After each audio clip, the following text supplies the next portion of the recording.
আজকাল আমরা নিজের হেলথ নিয়ে খুব সিরিয়াস, তাই না? আর সেই কারণে সুপারমার্কেটে গিয়ে আমরা অনেকেই বেছে বেছে হেলদি, সুগার ফ্রি বা ডায়েট লেখা দামি দামি খাবার কিনে আনি। কিন্তু আপনি কি জানেন, আপনার এই স্বাস্থ্য সচেতনতায় হয়তো আপনার পেটের একটি রোজকার বড় সমস্যা হয়ে দাঁড়াচ্ছে। ধরুন, সপ্তাহ শেষে আপনি বাজার করতে গেছেন, ট্রলি নিয়ে ঘুরতে ঘুরতে আপনি সুন্দর প্যাকেটে মোড়া sugar free cookies, diet cold drinks এবং প্যাকেটজাত দুধ আর বাচ্চাদের জন্য ফুড জ্যাম বা টমেটো সস কিনে ট্রলিতে ভরলেন। স্বাভাবিকভাবে আপনি ভাবলেন যে বাহ, এগুলো তো স্বাস্থ্যের জন্য দারুণ। কিন্তু সত্যিটা জানলে আপনি অবাক হয়ে যাবেন। আপনি আসলে হেলদি খাবার নয়, বরং নিজের এবং নিজের পরিবারের জন্য কিনে আনছেন পেটের অস্বস্তি আর হজমের সমস্যার একটি বড় কারণ। এবার আসুন ব্যাপারটা একদম সহজ করে জলের মতন বুঝে নিই। আমরা দোকানে গিয়ে যেই 5টি খাবার সব থেকে বেশি কিনি, তার মধ্যে প্রথম হচ্ছে সুগার ফ্রি বিস্কিট বা মিষ্টি, দ্বিতীয় হচ্ছে ডায়েট কোল্ড ড্রিঙ্কস, আর তৃতীয় হচ্ছে প্যাকেটজাত দুধ, আর চতুর্থ জ্যাম বা জেলি, আর পঞ্চম হচ্ছে টমেটো সস। দেখুন, এগুলোর ভিতরে এমন কিছু লুকানো জিনিস থাকে যা আমাদের পেটের সিস্টেমকে ভেতর থেকে ভীষণভাবে স্লো করে দেয়। তো প্রথমে আসা যাক আর্টিফিশিয়াল সুইটনার বা কৃত্রিম চিনির কথায়, যা ওই ডায়েট সোডা মানে কোল্ড ড্রিঙ্কস বা সুগার ফ্রি খাবারে থাকে। তো একটি নেচার জার্নাল গবেষণায় বলছে এই আর্টিফিশিয়াল চিনিগুলি পেটে যাওয়ার পর আমাদের উপকারী গাট মাইক্রোবায়োম মানে পেটের ভেতরের উপকারী ব্যাকটেরিয়ার ব্যালেন্স নষ্ট করে দেয়। আর এই ব্যাকটেরিয়াগুলি কিন্তু আমাদের হজমের আসল কারিগর। আর দ্বিতীয়ত কনভেনশনাল ডেয়ারি বা প্যাকেটজাত দুধ।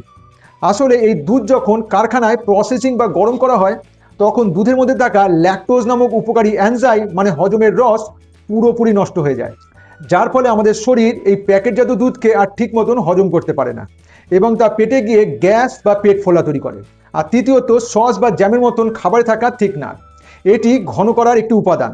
আপনি জানলে অবাক হবেন যে এই জিনিসগুলি আপনার পেটের ভেতরে নরম দেওয়াল বা মিউকাস লেয়ারের উপর খুব খারাপ প্রভাব ফেলে। আর ঠিক এই কারণে আপনার পেটে সঠিক পরিমাণে হাইড্রোক্লোরিক অ্যাসিড মানে খাবারকে হজম করা অ্যাসিড তৈরি হতে পারে না, যার ফলে খাবারের অ্যাবজর্পশন বা পুষ্টি শোষণ ঠিক মতন হয় না এবং এর ফলে সারাদিন একটা অস্বস্তি লেগেই থাকে। তবে হ্যাঁ, আমি খুব ভালো করে জানি যে আজকালকার বাস্তব জীবনে বাইরের খাবারকে এড়িয়ে চলা কতটা কঠিন। তাই যদি সুপারমার্কেটের এই খাবারগুলো খাওয়ার পর আপনার পেট ফুলে যায় বা অস্বস্তি হয়, তবে সাথে সাথে এই ইনস্ট্যান্ট রিলিফ হ্যাকটি ট্রাই করুন। ভারী খাবার ঠিক 15 মিনিট পর 1 গ্লাস উষ্ণ গরম জলে 1 টুকরো থেতো করা আদা এবং 1 চামচ মৌরি দিয়ে 5 মিনিট ফুটিয়ে একটি সুন্দর চা তৈরি করুন। এরপর এটি হালকা গরম অবস্থায় আস্তে আস্তে চুমুক দিয়ে খান। কেন এটা এত ভালো কাজ করবে জানেন?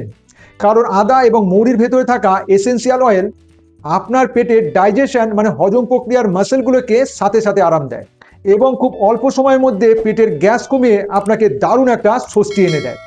এবার আসা যাক পার্মানেন্ট সলিউশনে।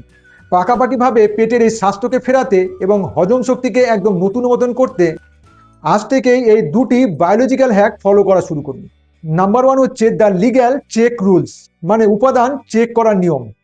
প্রথমত, সুপারমার্কেট থেকে কোনো প্যাকেট কেনার আগে তার পেছনে উপাদানের তালিকা বা ইনগ্রিডিয়েন্ট লিস্টটি অবশ্যই পড়বেন।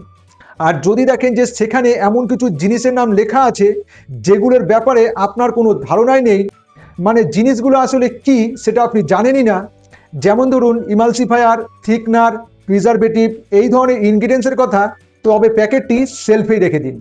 কারণ লজিকটা খুব সহজ। আপনি যে জিনিসটা নিজেই চেনেন না সেটা আপনার শরীর কিভাবে চিনবে বা হজম করবে। আর নাম্বার 2, দ্য অ্যাকারমেন্সিয়া রিপেয়ার হ্যাক মানে পেটের আস্তরণ মেরামতের কৌশল। দ্বিতীয়ত, এই কেমিক্যালগুলির কারণে আপনার পেটের ভেতরে নরম দেওয়াল নষ্ট হয়েছে, তাকে ভেতর থেকে হিল করতে মানে নিরাময় করতে রাতের ডিনার এবং ব্রেকফাস্টের মাঝে ঠিক 12 ঘন্টা গ্যাপ দিন। কেন এই গ্যাপটি দেবেন জানেন? আমাদের পেটে অ্যাকারমেন্সিয়া নামে এক ধরনের ভালো স্পেশাল ব্যাকটেরিয়া থাকে। আপনি যখন 12 ঘন্টা কিছু খান না, ঠিক তখনই এই ব্যাকটেরিয়াগুলি অ্যাক্টিভ হয়ে যায় এবং তখন ওরা আপনার পেটে ড্যামেজ হওয়া মিউকাস লেয়ার মানে নরম আস্তরণটিকে একদম নতুন করে তৈরি করে দেয়। আর আমি কনফিডেন্সের সাথে বলছি, যদি আপনি এই সহজ রুলগুলিকে প্রতিদিন ফলো করেন, তবে পেটের ফোলাভাব বা অস্বস্তি আপনার ধারে কাছেও ঘেঁষতে পারবে না। চকচকে বিজ্ঞাপনের ফাঁদে না পড়ে প্রকৃতি আমাদের যেই খাবারগুলি দিয়েছে তার কাছে ফিরে চলুন। কারণ আমার জীবনের একটাই লক্ষ্য, 2030 সালের মধ্যে অন্তত 5,000 মানুষকে গ্যাস্ট্রিক এবং পেটের সমস্যা থেকে ওষুধমুক্ত একটি সুস্থ জীবন উপহার দেওয়া। তাই পেটের এই ধরনের সমস্যাগুলো কিভাবে প্রাকৃতিকভাবে খুব সহজভাবে গোড়া থেকে দূর করা যায়, সেই সমস্ত টিপস নিয়মিত পেতে এখনই হ্যাপি গাট জার্নি চ্যানেলটিকে সাবস্ক্রাইব করে রাখুন। কারণ সুস্থতার আসল যাত্রা কিন্তু এখান থেকেই শুরু। আর সর্বদা মনে রাখবেন, হ্যাপি গাট হ্যাপি লাইফ।